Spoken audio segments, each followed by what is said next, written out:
जिसको यूएस ने बैन कर दिया गया है। बहुत से लोग टीआरएफ के बारे में नहीं जानते, तो मैं बताती चलूं कि 2019 में जब इंडिया ने आर्टिकल 370 और 35A को हटाया था, तब ये जी एक रेजिस्टेंस फोर्स बनी थी और इनका ये कहना था कि हम कश्मीर की आज़ादी के लिए लड़ते रहेंगे, कश्मीर की आवाज़ को दबने नहीं देंगे और कश्मीर का स्पेशल स्टेटस बहाल करेंगे। कहीं ना कहीं ये भी ट्रंप वन साइडेड फैसला करके पाकिस्तान को टेररिस्ट कह देते हैं। तो नरेंद्र मोदी को मैं कहता हूँ, ऑनियर कहता हूँ, अपना ऑन द स्क्रीन कहता हूँ, दावत दें, शहबाज शरीफ साहब को दावत दें, नवाज शरीफ साहब को दावत दें। कोई तरीका है भीख मांगने का? देखिए बिल्कुल हो जाना है। उसकी रीज़न ये है कि डोनाल्ड ट्रंप ज़ाती तौर पे नरेंद्र मोदी की पर्सनैलिटी का वो असीर है, यानी कि वो फ़ैन है, वो ऑब्सेस्ड है उनकी पर्सनैलिटी से, क्योंकि वो एक इमर्जिंग लीडर है, छोटे लेवल से उठ के आया हुआ। और ट्रंप की ये साइकी है कि ट्रंप जो खुददार लीडर होता है और वो नेशन के लिए, अपनी नेशन के लिए वो स्टैंड लेता है। तो ट्रंप ज़ाती तौर पर उसे बिगाड़ना नहीं चाहता। चलो भाई देखो अब मैं क्या करता हूँ। मैडम, ये अमेरिका की जो हुकूमत है, उसने क्या किया है कि उसने एक ग्रुप है कश्मीर के अंदर, द रेजिस्टेंस फ्रंट, जिसको वो ये कह रहे हैं कि ये बेसिकली लश्कर तैयबा की प्रॉक्सी है, ठीक है ना जी। और वो ये भी कह रहे हैं कि उन्होंने रिस्पॉन्सिबिलिटी क्लेम की थी अप्रैल 2022 की। गवर्नमेंट ऑफ पाकिस्तान कहती है कि नहीं, उन्होंने रिस्पॉन्सिबिलिटी क्लेम नहीं की थी, जिसमें अगर आप देखें इसाक डार साहब जो हैं, उन्होंने ये कहा था कि उन्होंने रिस्पॉन्सिबिलिटी क्लेम नहीं की। आपको क्या समझ आ रहा है बेसिकली अमेरिका जो है उसने ये द रेजिस्टेंस फ्रंट को जो बैन किया है, इसकी क्या लॉजिक हो सकती है, किस वजह से किया है? What do you make of that?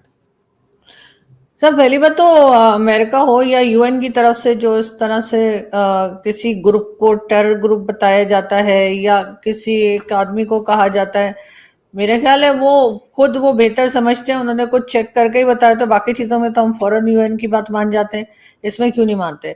अगर उन्होंने टीआरएफ को अगर कहा है कि जी आप ये मतलब टेरर ऑर्गेनाइजेशन है, तो फिर हम हर जगह टांग क्यों उड़ाते हैं, मुझे समझ में नहीं आता। अमेरिका की तरफ से खबरें ही आ रही हैं, इंडिया के मीडिया पे चल रहा है, ओवरऑल मीडिया पे चल रहा है कि टीआरएफ जो पहलगाम, इंडिया का स्टांस है कि पहलगाम अटैक में जो ऑर्गेनाइजेशन इन्वॉल्व थी उसे अमेरिका ने टेररिस्ट ऑर्गेनाइजेशन डिक्लेयर कर दिया है। और उसका लिंक, इंडिया का ये स्टांस है कि वो पाकिस्तान से लिंक है, लश्कर तैयबा से लिंक है। क्या कहना चाहेंगे? देखें, कहना क्या है, इससे पहले क्या उन्होंने हमें हाजी डिक्लेयर किया है, इससे पहले भी उन्होंने हमें डिक्लेयर टेररिस्ट डिक्लेयर किया, अमेरिका ने। ये फर्स्ट टाइम नहीं हुआ। बात तो ये है कि ये बात कहते हैं कि पहलगाम हमला, इन लोगों को ये मालूम ही नहीं कि पहलगाम हमला है क्या। पहलगाम हमले की बात करते हैं, पहलगाम के साथ ये जम्मू एंड कश्मीर भी लगाएं, फिर लोगों को पता चले कि पहलगाम क्या चीज़ है। और टीआरएफ को बैन करने की जो बात कर रहे हैं कि टीआरएफ को बैन कर दिया है, इनको असल मसला इस चीज़ से है कि टीआरएफ ने जो इनकी नींदें बर्बाद की हुई हैं और इन लोगों को दहशतगर्दी के जो हमले पाकिस्तान के ऊपर लगा रहे हैं या इल्ज़ामात लगा रहे हैं, तो इन पाकिस्तान को 78 साल से दहशतगर्द साबित करने की कोशिश नहीं कर रही ये लोग तो वैसे भी इस चीज़ के ऊपर हैं कि पाकिस्तान को पूरी दुनिया के अंदर दहशतगर्द साबित करें, लेकिन ये साबित नहीं कर सके। और रही बात टीआरएफ की कि उनको बैन करने के ऊपर, वैसे भी देखा आगे अपनी औकात में अमेरिका ऐसे ही करता है, लश्कर तैयबा उन्होंने हमें टेररिस्ट डिक्लेयर करना है और ये हमें टेररिस्ट बोल के उन्होंने अपने फायदे लेने हैं। अच्छा, हम पे प्रेशर डालना, बिल्कुल प्रेशर डालना है, ठीक है। तो देखिए, हमें सोचना चाहिए, इंडिया को सोचना चाहिए कि हमने इंटरनेशनल लेवल पे किस तरीके से चलना है, ठीक है। सेकंड ये कि हमें किस में फायदा है। देखें, अमेरिका की अगर आप बात करते हैं, अमेरिका ने भी रिसेंटली क्या कहा, पाकिस्तान के बारे में तारीफ किया, ठीक है ना। ये हमें सोचना चाहिए या इंडिया को सोचना चाहिए कि वो हमें कह क्या रहे हैं और कर क्या रहे हैं, ठीक है। अभी रिसेंटली शायद इंडिया के भी कुछ, इंडिया के हवाले से भी खबर थी कि इंडिया को काफी सख्त अल्फाज में अमेरिका या डोनाल्ड ट्रंप की तरफ से ये स्टेटमेंट आई थी।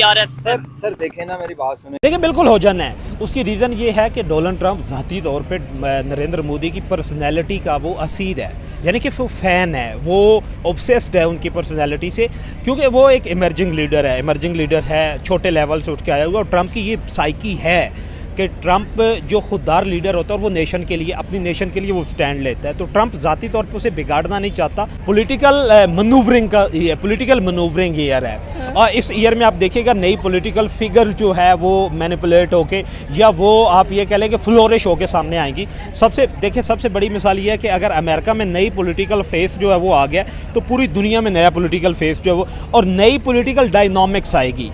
आपके पास नई पॉलिटिकल हायरार्की जो है वो आएगी, और पॉलिटिकल थॉट्स जो हैं उसमें भी तब्दीलियां आएगी। नेशंस अपने रिलेशंस जो हैं, अब जंग की तरफ नहीं, 2025 में नेशंस ने जो होना था वो हो गया। नेशन ने ये डिसाइड कर लिया है कि ग्रोविंग एलिमेंट या जो में मुश्किल में हमें पहले ही जो है वो इल्जाम लगता है कि हम टेरर फंडिंग करते हैं, कि भी टेररिस्ट को जो है वो सपोर्ट करते हैं, इस किस्म की बातें हमारे लिए कही जाती हैं, और फिर हम उठकर कोई ऐसी बात कर देते हैं जिससे और वो बात जो है बिल्कुल एक तरह से कहिए वो बिल्कुल साबित हो जाती है। नहीं, लेकिन मैं आपको नहीं लगता कि भारत को एक नया पंचिंग बैग चाहिए? और उन्होंने कहा कि ठीक है, लश्कर तैयबा जो है वो तो अब एग्जिस्ट नहीं करती, सरवाइव नहीं करती, डिसमेंटल है, उसकी स्ट्रक्चर मौजूद नहीं है। देखिए, उन्होंने, इंडिया ने कोई लश्कर तैयबा का नाम नहीं लिया, और लश्कर तैयबा का नाम ना लेना इट मीन्स कि दैट डजंट एग्जिस्ट और that is not operating, that is one thing. Sir, हमें हमेशा ये क्यों लगता है कि अगर किसी किस्म की कोई एलिगेशन लगी है या फिर टेरर फंडिंग की या फिर टेरर ऑर्गेनाइजेशन की, तो वो भारत ने करवाया है? ये भी तो हो सकता है कि वो तमाम लोग, वो तमाम फैक्टर्स हमारे यहाँ मौजूद हों, वो तमाम गलती हमारी हो। क्योंकि अगर इंडिया इतना स्ट्रांग होता कि वो हमारे ऊपर उनके कहने से कोई कुछ भी मान जाता, तो फिर तो उन्होंने हमारी ऐसी तैसी कर देनी चाहिए थी। जितना हम लोग समझते हैं कि हमारी उनके साथ दुश्मनी लगी हुई है जो हमने बना कर रखी है अपनी वजह से, तो उसको अगर इतना पावर होता हिंदुस्तान के अंदर कि वो किसी को भी कुछ कहेंगे, यूएन को या किसी को, और वो बगैर किसी सबूत के, बगैर किसी बात के वो पाकिस्तान के ऑर्गेनाइजेशंस पे या पाकिस्तान पे इल्जाम लगा देंगे, तो फिर तो बहुत आसान काम था। वो तो अभी तक हमें बिल्कुल, जैसे कहते हैं, हमारा खाता बंद कर चुके होते। लेकिन